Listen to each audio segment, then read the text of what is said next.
시작. 네, 전능하신 뭐의 하나님이요? 섬김의 하나님입니다. 여러분에게 질문하고 시작하게 됐습니다. 여러분, 전능하다라고 하면 무슨 뜻인지 아세요? 전능. 모든 능력을 하실 수 있는 분, 그런 의미가 있죠. 여러분은 전능하다라고 얘기하면은 어떤 이미지가 떠오릅니까? 한번 얘기해 봅시다. 어떤 이미지가 떠올라요? 전능하다. 어떻게 할 것 같아? 전능하다라고 하면? 얘들아, 너네가 전능하다라고 생각해 봐.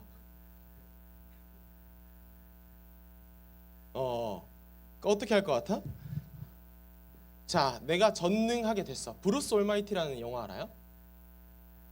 있어요. 갑자기 어떤 남자가 하나님의 권력, 그러니까 하나님의 전능성을 물려받은 거야. 갑자기 전능하게 돼버린 거야. 그랬더니 그 남자가 제일 먼저 한 일이 뭐였을까?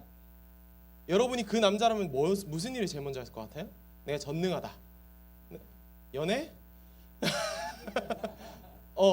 비슷해. 연애도 했었고. 주하나, 너는 모든 능력을 다 가지면 뭐부터 할 것 같아? 할 수 있는 얘기만 해.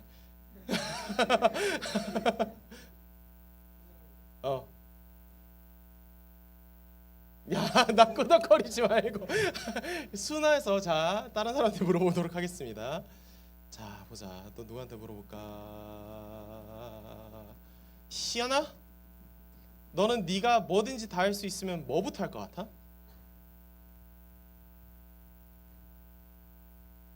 뭐 할 것 같아? 뭐라고? 주한이 인스타 계정 삭제한다.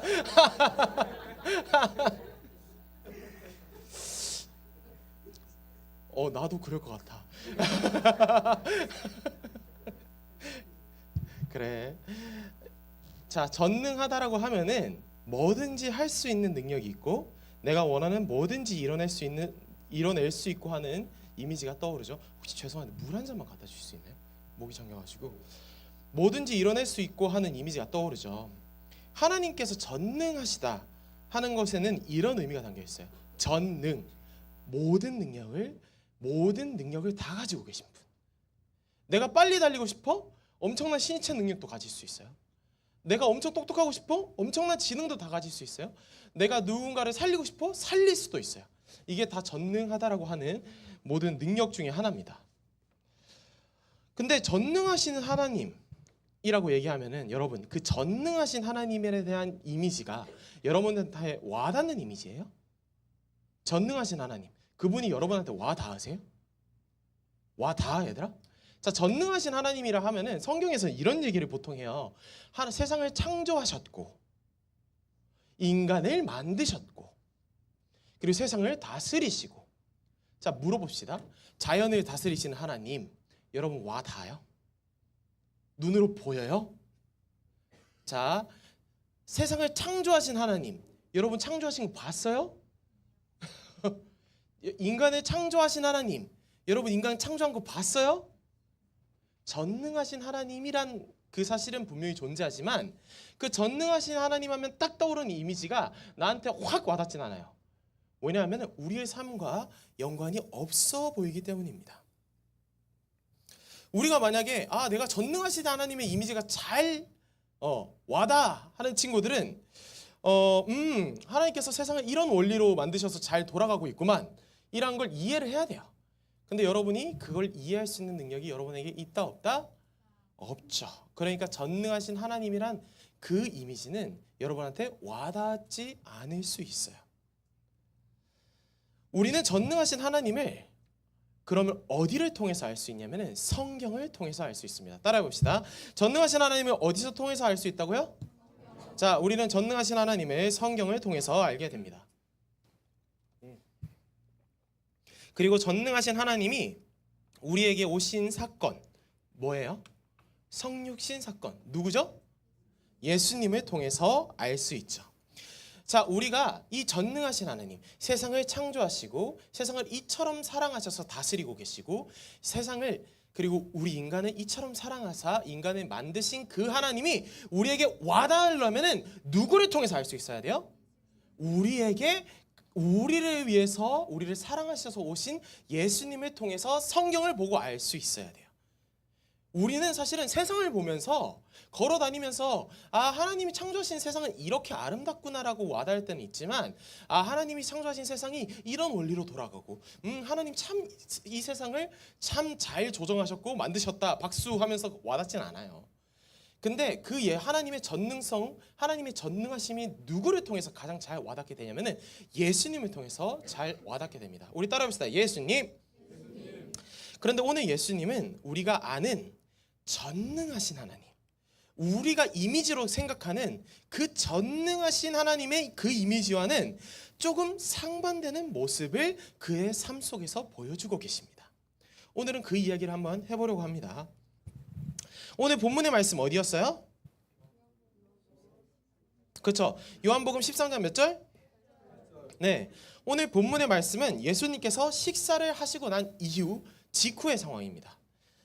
예수님께서 식사를 하시고 난 다음에 내가 곧 십자가를 져야 할 때가 얼마 남지 않았구나 하는 사실이 가까이 왔음을 직감하고 계세요.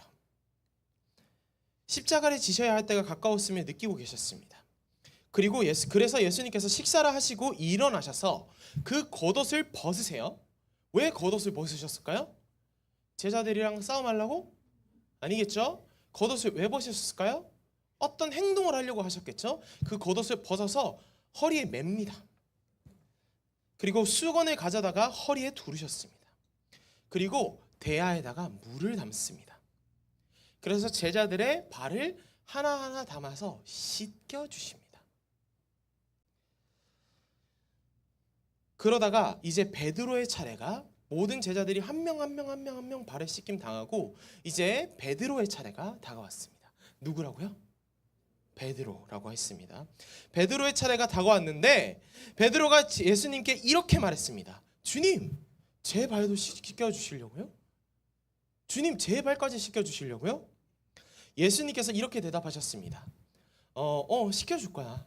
근데 지금은 내가 하는 이 너의 발을 씻겨주는 이 행동을 이해하지 못하겠지만 나중에는 그 뜻을 이해하게 될 거란다 라고 얘기하십니다. 하지만 베드로는 완강하게 거절합니다. 아닙니다 예수님, 제 발은 절대 씻으면 안 됩니다. 주님, 이렇게 하지 말아주세요 라고 합니다. 얘들아, 왜 세족식 하는 걸 이렇게도 거부했을까? 베드로가 왜 거부했을까? 자, 요즘도 학교에서 세족식 같은 거 하나요? 중학생 때 가끔 하긴 했죠.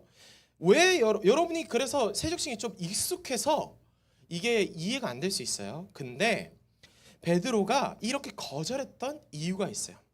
발을 씻겨준 행동은 그때 당시에 고대 근동 문화권에서는 지위가 낮은 사람이 높은 사람을 극도로 대접할 때, 섬길 때 행하던 행동이었습니다. 자, 그때 거기는 사막 지형이에요, 여러분. 사막 지형인데 그러면 모래가 많이 들어가요, 안 들어가요? 그럼 보통 뭐 신고 다니까? 샌들 신고 다니죠. 그럼 발이 더러워요, 안 더러워요? 그 더러운 발을 누군가가 씻겨준다는 건 어떤 의미예요? 누군가를 극진히 대접하고 섬긴다는 의미죠. 자, 이걸 한국식으로 표현해 줄게요. 자, 예수님께서 여러분한테 왔는데 갑자기 여러분한테 절을 하는 겁니다. 와닿죠? 여러분 그거 받을 것 같아요? 안 받을 것 같아요? 여러분이라도 베드로처럼 행동하겠죠? 예수님, 저한테 절하지 마세요. 이러지 말아주십시오. 네. 이런 느낌이라고 받아들이면 돼요. 그 발을 씻는 행동이. 그래서 베드로는 완강히 거절했습니다. 근데 예수님께서는 이렇게 대답하십니다. 아니다. 내가 오늘 너를 씻겨주지 않으면은 나는 너와 상관없는 사람이다. 내가 너를 씻기지 않으면 나는 너와 상관이 없다. 내가 너를 씻기지 않으면 예수님이 나와 뭐 한대요? 상관이 없는 분이 돼버린대요.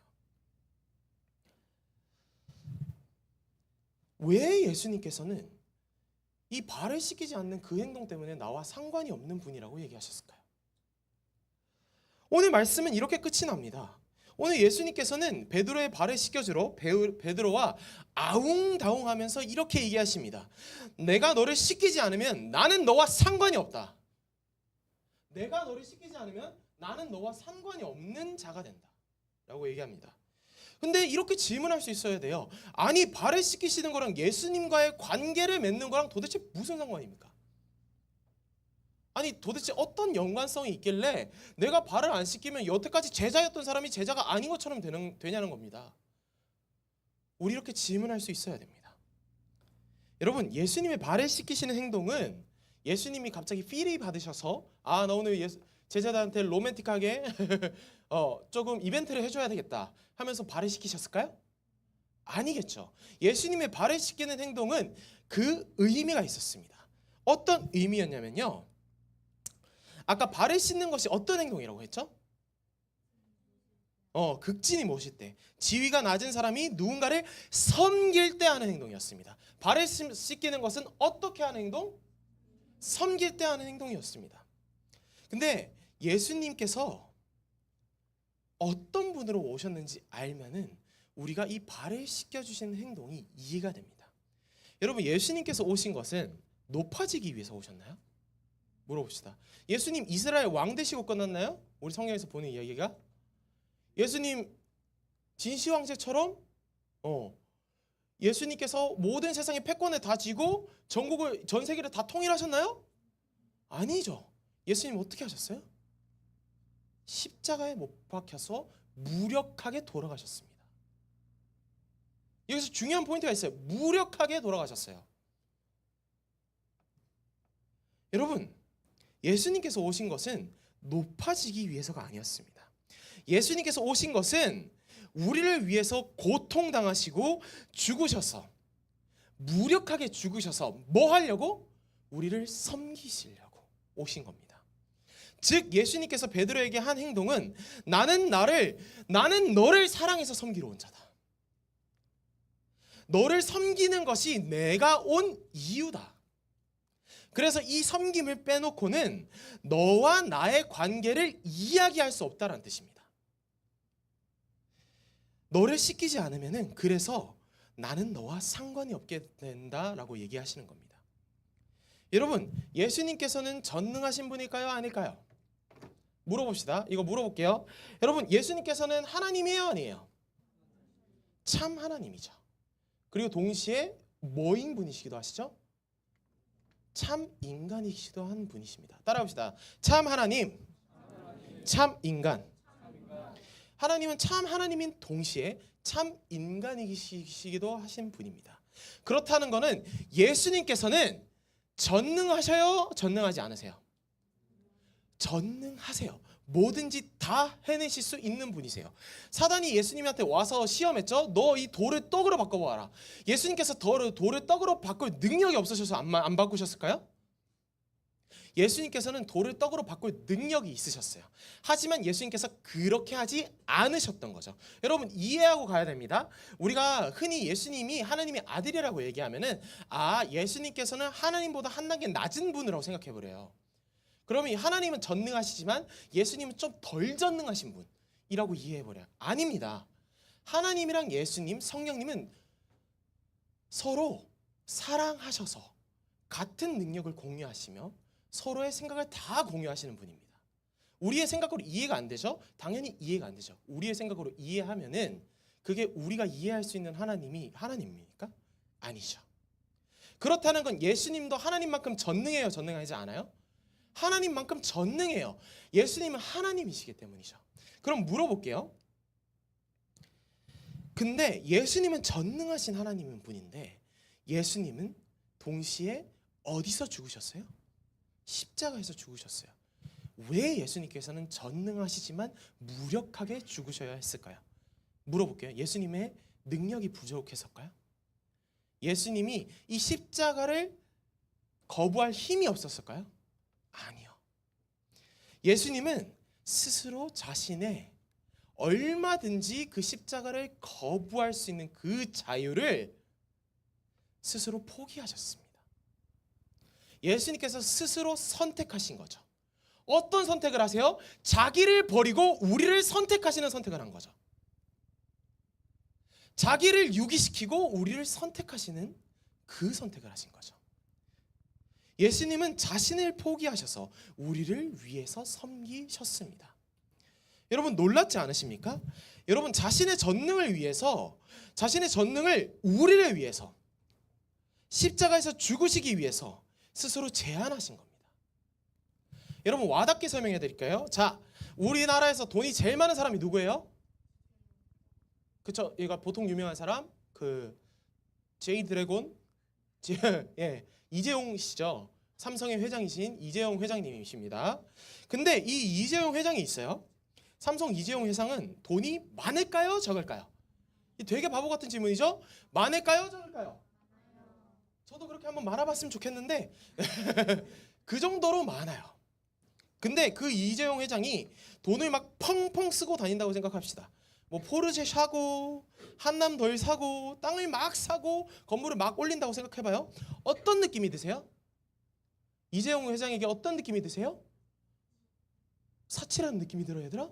전사님은 아 그렇지, 저 정도 돈이 있으면 당연한 거지 라는 생각이 들어.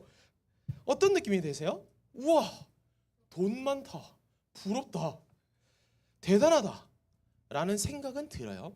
근데 여러분 그 이재용 회장의 삶이 여러분한테 어떤 와닿음을 줍니까? 와닿음을 주진 않아요.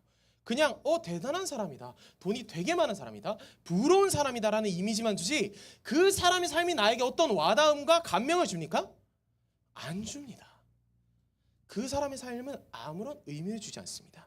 하지만 여기서 이야기를 좀 바꿔볼게요. 그 이재용 회장이 자신의 전 재산을 사회에 환원해요. 환원하고 50세 때 딱 평생을 가난한 사람들, 아픈 사람을 위해서 산다고 생각해 보세요. 그리고 더 나아가서 여러분 우리가 힘들 수 있어요, 없어요? 우리 집이 어려워질 수 있어요, 없어요? 우리 집이 어려워졌다 생각해 봅시다. 그 우리 집이 너무 어려운데 그 이재용 회장이 모든 사회 자산을 다 기부하고 우리 집을 발벗고 나서서 우리 집을 막 도와준다고 생각해 봅시다. 그럼 여러분들 물어볼게요. 이 이재용 회장의 삶은 여러분한테 와닿습니까? 와닿지 않습니까? 이제는 와닿죠. 감동이 되죠. 여러분 이 예시를 통해서 전사님이 여러분한테 알려주고 싶은 건 이겁니다. 여러분 자신의 능력을 힘껏 나를 위해서 쓰는 거는 당연한 일이에요. 어찌 보면 되게 당연한 일입니다. 내 능력을 나를 위해서 쓴다는 것은 너무 당연한 일이에요. 이게 대단한 일도 아니고 너무나 당연한 일입니다. 하지만 자신의 능력을 남을 위해서, 남을 섬기는 데 쓴다는 것은, 더 나아가서 남을 위해서 내가 가진 이 능력을 포기해버린다는 거는, 버려버린다는 것은 너무너무 어려운 일입니다. 아니 불가능해 보이는 일입니다. 여러분 그래서 예수님의 십자가가 여러분한테 와 닿을 수 있는 이유입니다.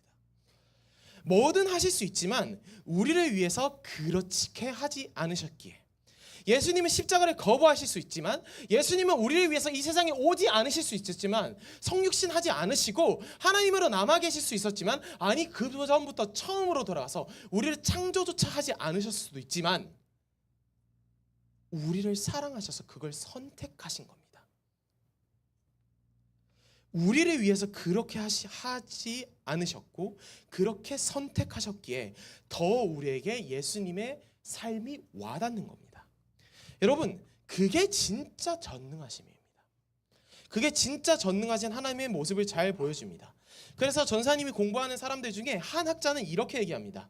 우리를 위해서 당하신 고통에, 예수님의 고통에 집중하면서 이렇게 얘기합니다. 자, 잘 들어보세요 여러분. 제1중의 박수. 끝났어요. 예수님이 탄생하시고 세례를 받으시고 광야의 시험을 당하시고 말씀을 선포하시고 가르치시고 치유하신 일, 그 모든 모습은 여러분 강력한 하나님의 모습일까요? 고통받는 하나님의 모습일까요? 강력한 하나님의 모습이에요? 고통받는 하나님의 모습이에요? 여러분 광야의 시험을 당하고 예수님께서 십자가를 지고 태어나실 때 구유에 태어나시고, 여러분 그 모습들 강력한 모습이에요? 아니죠. 고통받는 하나님의 모습입니다. 자기가 제한되는 하나님의 모습입니다. 강력한 하나님의 모습이라기보다는 우리를 공감하시고 섬기시고 우리와 함께 고통당하신 하나님이었다라고 이 학자는 얘기합니다. 근데 아이러니하게도 전능하신 하나님은 그 강력한 하나님의 모습보다는 우리를 위해서 죽으신 그 사랑의 모습에서 가장 그 전능하신 모습을 잘 느낄 수 있다라고 한 학자는 얘기합니다. 여러분, 마지막입니다. 하나님의 전능하신 모습은 우리를 위해서 무력하게 죽으신 하나님의 희생에서 잘 드러납니다. 예수님은 우리의 발을 씻기신 분입니다. 예수님은 우리를 위해서 십자가를 지신 우리의 하나님입니다. 예수님은 그래서 섬김의 하나님입니다. 여러분, 그 섬김에서 우리는 하나님의 전능하신 사랑을 가장 잘 느낄 수 있습니다. 여러분, 우리는 하나님을 어떤 식으로 대하고 있나요? 우리는 하나님을 어떤 식으로 대하고 있나요? 하나님의 전능하신 그 능력에만 집중해서 내가 바라는 그 무언가, 내가 간절히 바라는 입시, 남자친구, 여자친구, 돈, 가정의 문제, 어떤 그 문제를 해결해 주시는 하나님으로만 우리가 바라고 있지 않습니까? 여러분, 만약 그렇게 바라왔다면은 여러분, 하나님께 그렇게 바랄 수 있지만 하나님의 반쪽짜리 모습밖에 못 보고 있을 수 있습니다. 왜냐하면은 내가 원하는 것을 이루어 주실 수 있는 전능하신 하나님이 있어야만 한다라고 생각하는 것이기 때문입니다. 내 생각에 하나님을 가둬버리는 거죠. 근데 진짜 성경에서 나타나는 그 전능하신 하나님은, 그 전능하신 하나님의 모습은 예수님을 통해서 나타납니다. 그 전능하신 하나님이 우리를 위해서 무리크하게 죽으셨고, 그 죄인들을 치료하시고, 죄인들과 함께 소통하셨고, 죄인들에게 하나님 나라를 선포하셨고, 죄인들과 함께 사셨고, 죄인들의 아픔에 같이 눈물 흘리셨고, 우리의 아픔에 같이 공감하시는 그 모습에서 나타나십니다. 여러분, 예수님을 진정으로, 하나님을 진정으로 이해하는 그 길은 섬김에 있습니다. 우리 따라해 봅시다. 예수님을 진정으로 이해하려면 섬김을 알아야 된다. 여러분, 그의 전능하심을 우리가 사랑하시는데, 우리를 섬기시는데 쓰신 예수님을 기억하십시오. 그리고 우리도 예수님에 따라 섬김을 행하는 고등부가 되었으면 좋겠습니다. 여러분, 그것이 전능하신 섬김의 하나님이 누군지 아는 그리스도인의 삶입니다. 자, 전사님이 되게 재밌는 사실 하나 얘기해주고 마치도록 할게요. 얘들아, 너네가 막 기도해요, 안 해요? 저녁에? 기도하는 친구들이 있고 안 하는 친구들이 있죠. 진짜 기도하는 친구들이 있고 안 하는 친구도 있는 거 알아요? 근데 가끔 너네가 너무 힘들면 기도하는 거 알아. 근데 진짜 하나님께서 내 기도를 진짜 이렇게 잘 들어주시는구나 하고 느껴지는 기도는 어떤 기도인 줄 알아요? 오늘 말씀의 근거에서 한번 생각해 봅시다. 어떤 기도인 줄 알아요? 내가 하나님, 저 여자친구 사귀고 싶어요. 하나님, 저 남자친구 사귀고 싶어요. 제발 내가 생각하는 그 완벽한 이상형에 걸맞는 얼굴은 카리나,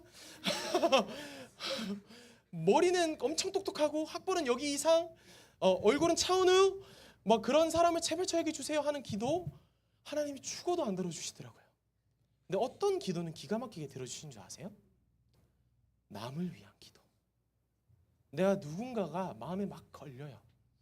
저 친구의 힘듦이 내가 자꾸 보여요. 주님, 저 친구가 더 이상 아프지 않았으면 좋겠습니다. 주님, 더 이상 저 친구가 힘들지 않았으면 좋겠습니다 하는 그 기도는 하나님께서 기가 막히게 들어주세요. 그게 왜 그런지 아십니까? 어떤 기도가 하나님의 모습을 가장 잘 아는 기도일까요? 오늘 우리의 말씀에서 배운 하나님은 섬기시는 하나님입니다. 그리고 우리에게도 서로 섬기길 원하시는 하나님입니다. 여러분, 우리가 기도하고 우리가 살아가고 우리가 예수님을 따르는데 우리를 위한 하나님도 중요하지만 하나님을 위한 우리, 하나님을 위해서 섬기는 우리로 나갔으면 좋겠습니다. 네, 같이 기도하겠습니다. 하나님, 감사합니다. 오늘 이 시간에 우리가 섬김의 하나님에 대해서 배웠습니다. 주님은 뭐든 하실 수 있는 능력이 계신 분이었습니다. 주님은 우리를 위해서 죽지 않으셨을 수도, 아니 어찌 보면은 이 땅에 태어나지 않았을 수도, 아니 어쩌면은 이렇게 골칫덩어리고 우리가 아플 수밖에 하나님을 원망하고 미워하고 하나님을 배신할 수밖에 없는 그 인간을 창조하지 않으셨을 수도 있습니다. 그러나 그때마다 하나님은 우리를 선택하셨습니다. 그때마다 하나님은 자신을 포기하시고 자신을 제한시키시고 자신이 물러나셔서 그 공간을 확보하셔서 우리를 그 속에 거할 수 있게 하셨습니다. 주님, 하나님의 전능하신 모습을 우리는 여기서 바라봅니다. 하나님, 우리를 위해서 그 전능하신 하나님이 우리를 사랑하셔서 우리를 위해서 죽으셨습니다. 그리고 결국에는 그 전능하신 하나님이 우리에게 희망을 보여주셨습니다. 서로 섬기는 삶, 누구를 위해서 그 죽는 삶, 그 죽는 삶이 죽고 무기력하고 아무것도 없는 것에서 끝나는 것이 아니라 결국 부활하고 승리하게 된다는 그 사실을 우리에게 보여주셨습니다. 우리가 그것을 믿으면서 우리 또한 섬기면서 나갈 수 있는 우리 고등부 될 수 있게 도와주시옵소서. 감사드리며 예수님의 이름으로 기도드립니다. 아멘. 우리 시간이 일어나겠습니다.